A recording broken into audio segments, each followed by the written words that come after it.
Kepolisian Resor Aceh Barat berhasil mengamankan seorang pria yang diduga melakukan penambangan ilegal di kawasan Desa Antong, Kecamatan Pantonru, Kabupaten Aceh Barat, Rabu 16 September 2020.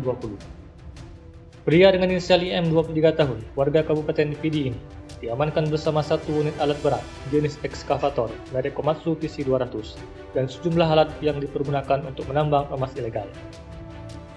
Kapolres Aceh Barat AKBP Andrianto Warga Muda SIK melalui Kabak Op AKP Iqmal SE MAP menjelaskan penangkapan terhadap pelaku penambangan ilegal ini berawal dari laporan masyarakat tentang dugaan penambangan ilegal di Desa Antong, Kecamatan Pantonru.